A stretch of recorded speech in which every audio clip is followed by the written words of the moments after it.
Hey, I'm Tanner Kalina. Happy Ash Wednesday, y'all. Lent has officially begun. Let's go. So if you're to talk to any priest, Ash Wednesday is always one of the most packed, most jammed masses of the year, which is funny because it's not a holy day of obligation. We're not obligated to attend Mass on Ash Wednesday.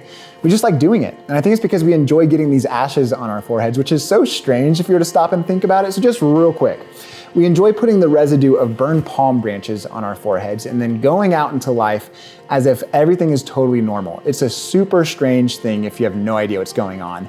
And it's also super strange when you look at today's gospel reading, because in that reading, Jesus tells us if you give alms, do it in private so no one sees you doing it. If you pray, do it in private so no one sees you doing it. If you fast, do it in private so no one sees you doing it. So why today on Ash Wednesday, when that's our gospel reading, do we do something so publicly and outwardly visible, like putting ashes on our foreheads, when that seems to contradict what Jesus is telling us to do? You know, it's a little bit confusing.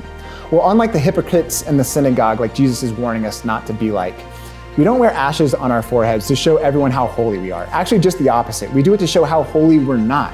And we also do it to give the world a visible reminder that Easter is right around the corner in about 40 days or so.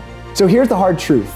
We are in need of God's grace. I'll be the first to step in line and say, I'm 1,000% in need of God's grace. And if you don't need God's grace, well, congratulations, you're Jesus and I want to be like you. But if you recognize your need for God's grace, then Lent, the season leading up to Easter, is such a beautiful time for us to allow God's grace to infiltrate our lives, to allow God's work to really work on us, to humble ourselves, to grow in prayer, and to grow in our identities as beloved sons and daughters of God. You can think of Lent as an annual training of sorts for the spiritual life. And in today's gospel reading, Jesus gives us three practices, if you will, that we can do in order to train well. So real quick, I've already said these three things, but in today's gospel reading, Jesus talks about almsgiving, prayer, and fasting. So chances are, if you're watching this video, then you probably don't have a full-time job. So donating a portion of your income, which is traditionally what almsgiving is probably not the most practical thing in the world for you to do. So this Lent, can you give an alm in another way? Can you give an alm by reading a chapter of the Bible every day? Can you give an alm by going to confession once a week? Is there a practice that you can insert into your life as a means of giving back to God this Lent? Almsgiving, prayer. The saints, the spiritual masters of our faith, constantly refer to prayer as oxygen for the soul. Just as our bodies need oxygen in order to survive, our souls need prayer in order to survive. So this Lent, what can you do to fill your spiritual lungs? Can you pray 20 minutes every day?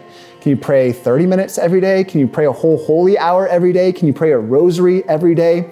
What portion of your day can you set aside for God and dedicate to Him in order to grow this Lent?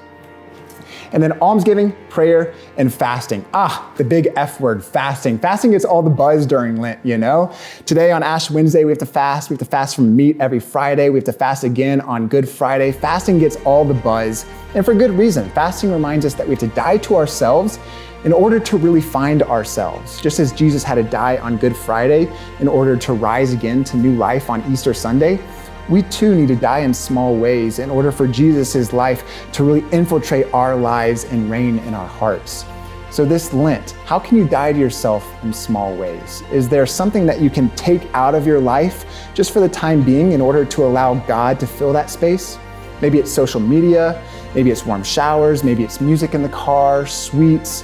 What is something that you can sacrifice in order to grow this Lent? And my brothers and my sisters, I want to encourage you in each of these three practices to choose something challenging but doable this Lent in order to practice well and train well. Because I promise you, our Lord has something special and unique in store for each of you this Lent.